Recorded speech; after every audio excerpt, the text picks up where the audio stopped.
Welcome back to Views with Hughes at Jennifer News. This is Jerome Hughes, and today's top story: Nelson Peltz versus Bob Iger. So we're gonna go ahead and get right into it. Okay, so it seems to us all that with everything that's happening between Nelson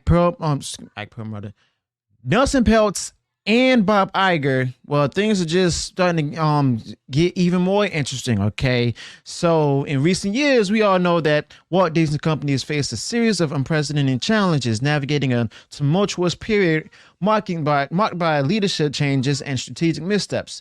Now, under the leadership of Bob Chapek and later Bob Iger, who returned to the helm with expectations of stabilizing the entertainment giant, Walt Disney's journey has been anything but smooth. Now, the conglomerate has encountered obstacles across various fronts, whether it be box office flops, a struggling streaming service, declining theme park market share, and a barrage of public relations issues.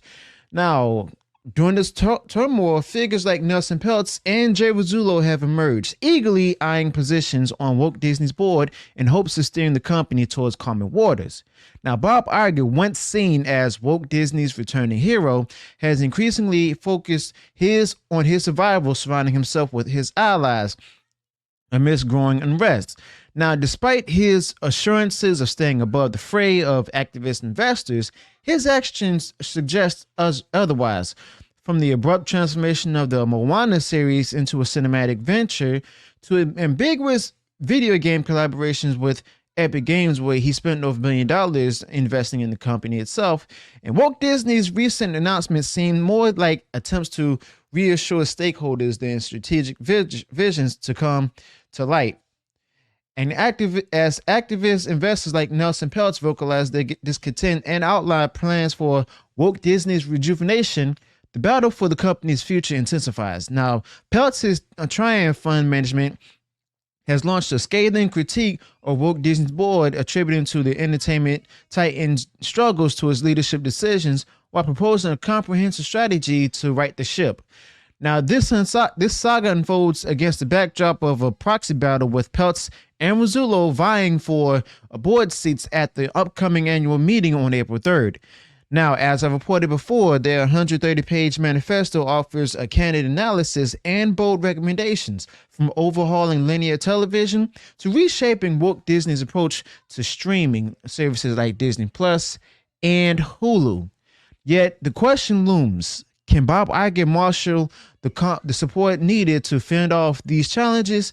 Let me know your thoughts about that in the comments below. But despite Peltz and Rasulo's concerted efforts, overcoming the inertia within Walt Disney's ranks will be no small feat. And even if they succeed in securing board positions, transforming Walt Disney's fortunes overnight remains an ambitious endeavor. Now, as the company grapples with internal and external pressures, Bob Iger's focus appears squarely on the looming proxy fight, leaving stakeholders to ponder whether genuine change is on the horizon or if the status quo will prevail. Now, as we approach Walt Disney's critical April meeting, all eyes are on the embattled entertainment powerhouse. Now, will it navigate through these troubled waters, or will new voices like Nelson Peltz and Rasulo chart a new course for Walt Disney? Now, we've all known this before, where Bob Iger has made poor decision after poor decision after poor decision. But now we're seeing that the consequences to his actions have caught up with him. Okay, you have an activist investor, Nelson Peltz, being backed by people like Rasulo, Ike Perlmutter, even Elon Musk. Okay, and right now we see that Bob Iger is becoming even more desperate. Okay, because of the fact that now he has to live with the fact that, he destroyed the company while not having any ability to be creative. Instead of taking the works of the classic animated films from Disney, and then turn them into woke live action remakes. Okay, where a lot of political biases have been injected within the entertainment sphere, where leading to the company losing millions, if not billions of dollars. Okay, whether it be through movies or even by shows on Disney Plus. But everything was done under him. Not only did the works that he has flop, But he also continues with the shaming the consumers as well as blaming others for the failures. Now, the fact of the matter is, Nelson Peltz, on the other hand, is actually gaining ground within this proxy fight. Now, Nelson Peltz, remember, he gave Bob Iger a year to go ahead and shape things around, to turn things around, to improve things. But no, thanks to contractual obligations, as well as refusal to go ahead and take on these things, and also having a big share of arrogance, well, Bob Iger has failed to actually live up to his promise, where he promised to turn things around, but instead, we kept getting the same things over and over and over again in return.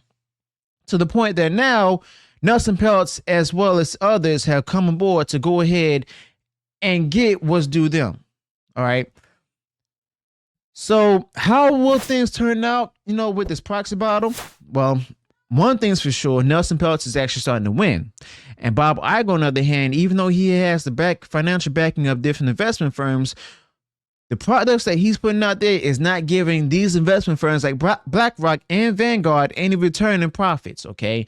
With recent movies from Disney, whether it be through Marvel, even Disney made movies, haven't even made a return in profit.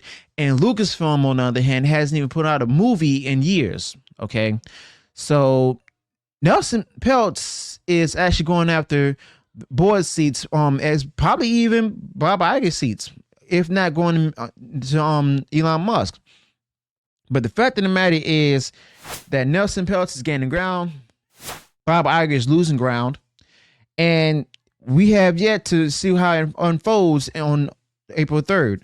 Now, Nelson Peltz, as well as Jay Rasulo, actually came back with giving updates and everything, while Bob Iger decided to go ahead and release the trailer to a latest Disney movie, just to go ahead and keep people from searching from that, from the videos on YouTube for servicing from Restore the Magic, so that way people won't even know about it. So let me know your thoughts about this in the comments below. Also, be sure to include any additional thoughts you may have. If you enjoyed what I shared in this video, go ahead and smash like and share far wide across social media. And if you haven't done so already, you enjoyed all the content I put there, go ahead, subscribe to the channel, click the bell notification, so that way you'll be notified of future uploads and updates. Until then, peace.